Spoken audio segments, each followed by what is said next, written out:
寧靜在說話，第7章，大自然。我哋唔單止依靠大自然提供生存所需，我哋亦需要大自然引領我哋回家嘅路，帶領我哋走出自身頭腦嘅牢籠。我哋迷失喺行動、思考、回憶、期待之中，迷失喺複雜事物嘅迷宮裏，迷失喺一個充滿問題嘅世界之中。岩石、草木、動物們都依然知道嘅，我哋卻已忘記。我哋忘記咗點樣存在，點樣安靜，點樣只係做我哋自己，點樣安住喺生命所在嘅此時此地。無論何時，當你注意到任何自然嘅事物，任何冇被人干涉而自然嚟到存在中嘅事物，你就走出咗概念性思考嘅牢籠，而且喺一定程度上，你就進入咗同本體連結嘅狀態。所有自然嘅事物都依然存在喺呢種狀態之中。去注意一粒石頭、一棵樹或一隻動物，並唔係話去思考佢，而只係簡單咁去感知佢，等你嘅意識環繞佢，跟住佢本性裏邊嘅某啲嘢就經由佢傳遞俾你，你可以感受到佢係幾咁寧靜。經由咁樣做，同樣嘅寧靜亦喺你嘅內在升起。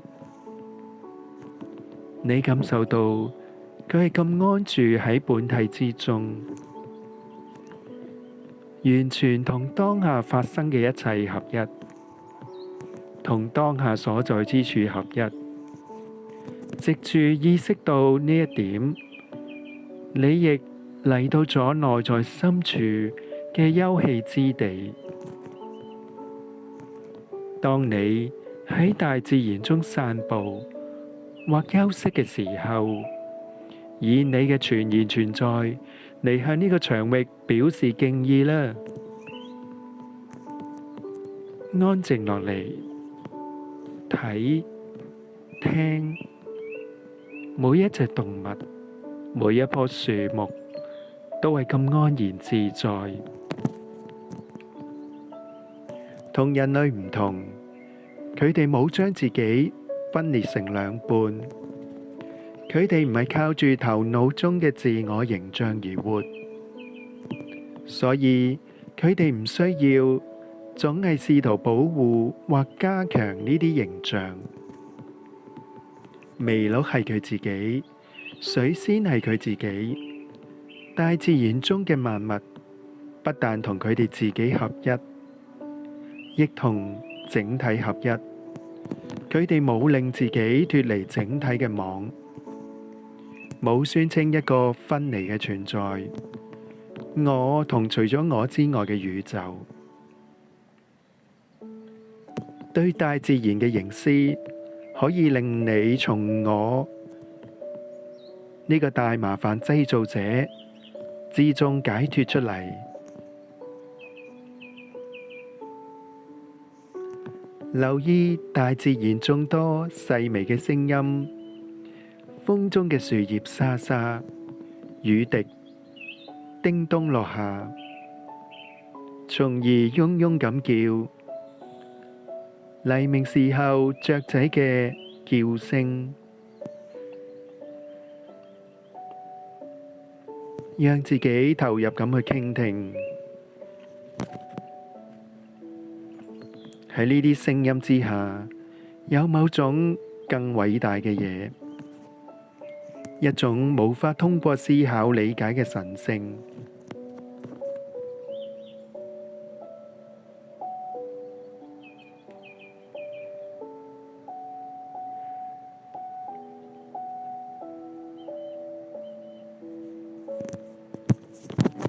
你並冇創造你嘅身體，你亦無法控制身體嘅機能。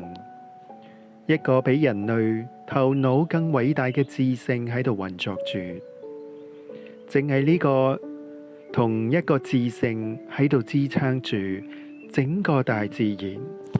通過覺知你嘅內在能量場，感受呢股活力。呢個身體裏面活生生嘅臨在，你同呢個智性唔再有距離。狗嘅頑皮歡樂，佢無條件嘅愛，同時時刻刻準備歡慶生命嘅狀態，成日都同呢隻狗嘅主人嘅內在狀態形成鮮明嘅對比，沮喪、焦慮、憂心忡忡，迷失喺思考中，總係無法生活喺唯一真實存在嘅時間同地點，此時此地。啲人不禁好奇，成日同咁樣一個人生活喺一齊，呢隻狗點樣仲可以保持咁健全、咁喜悅？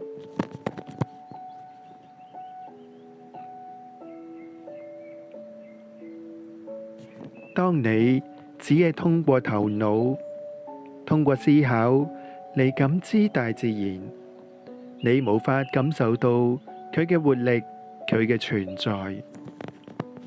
你只係見到形式，而對形式內在嘅生命嗰個神聖嘅秘密一無所知。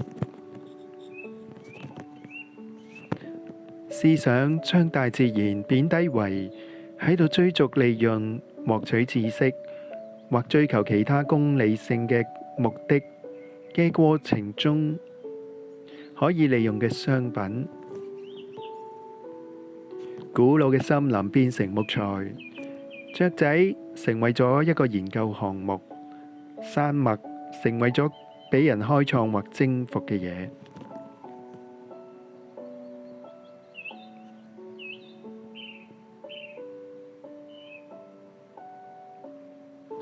當你感知大自然，要令嗰度成為冇思想、冇頭腦嘅空間。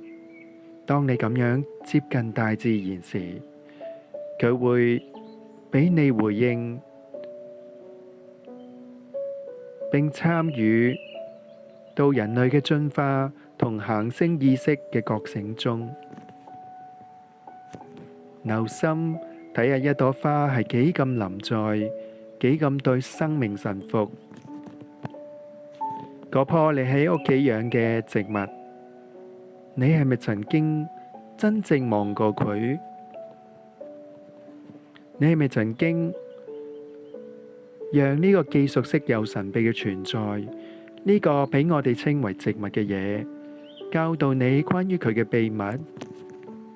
你係咪曾經留意佢係幾咁安詳？係咪曾經留意佢係點樣俾一個寧靜嘅場域所圍繞？喺你意識到一株植物所散發嘅寧靜同安詳嘅嗰一刻，佢就成為咗你嘅老師。觀察一隻動物、一朵花、一棵樹，睇下佢係點樣安住喺本體之中。佢就係佢自己，佢擁有無上嘅尊嚴、純正同神聖。然而，你要見到呢啲，必須超越頭腦鍾意命名同貼標籤嘅習慣。喺你睇穿頭腦嘅標籤嘅嗰一刻，你感受到大自然嗰個不可言說嘅嚮導。呢個並唔係思想可以理解嘅，亦無法通過感官嚟感知。呢個係一種和諧，一種神聖。佢唔止彌漫整個大自然，亦滲透喺你之內。你呼吸嘅空氣係自然嘅，正如你嘅呼吸過程一樣自然。關注你嘅呼吸，意識到你並冇喺度做佢，佢係自然嘅呼吸。如果你必須記住去呼吸，你好快就會死去。如果你試圖停止呼吸，自然會勝過你。藉住覺知你嘅呼吸，學習將注意力停留喺呼吸上，你以最親密同有力嘅方式同大自然重新連結。咁樣做深具療癒作用，仲可以給予你極大嘅力量。佢帶嚟一個意識嘅轉移，從思想嘅概念世界轉移到無限嘅意識嘅內在領域。你需要大自然作為老師嚟幫助你同本體重新連結，但唔只係你需要大自然，大自然亦同樣需要你。你並唔係同大自然分離嘅，我哋都係呢個合一生命嘅一部分。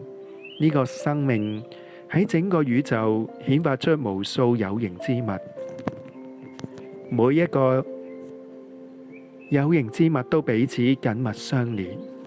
當你喺一朵花或一棵樹嘅所在之處認出呢個神聖、呢個美麗、呢個不可思議嘅寧靜同尊嚴時，你為呢朵花或呢棵樹賦予咗一啲嘢。經由你嘅認出，你嘅覺知，大自然亦知道咗佢自己。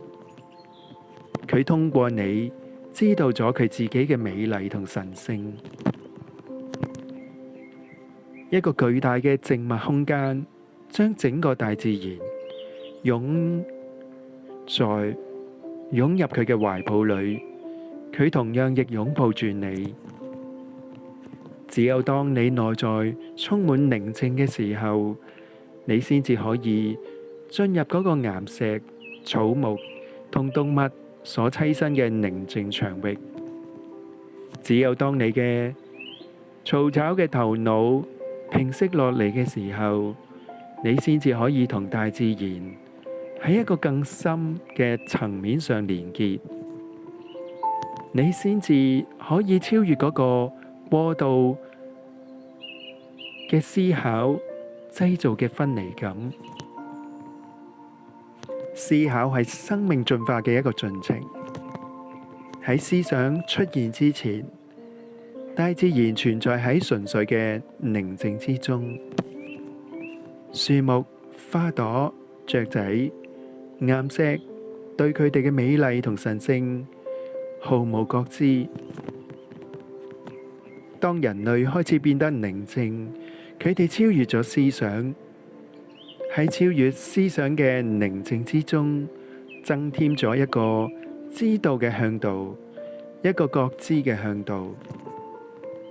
大自然可以將你帶入寧靜，呢個係佢俾你嘅禮物。當你喺大自然寧靜嘅場域之中感知佢，走入佢時，呢個寧靜嘅場域遍佈住你嘅覺知。呢個係你俾大自然嘅禮物。通過你，大自然開始知道佢自己。大自然一直都喺度等緊你，正如過去一樣，佢已經等咗你千百萬年。以上內容由麥力奇聲音演繹，多謝收聽。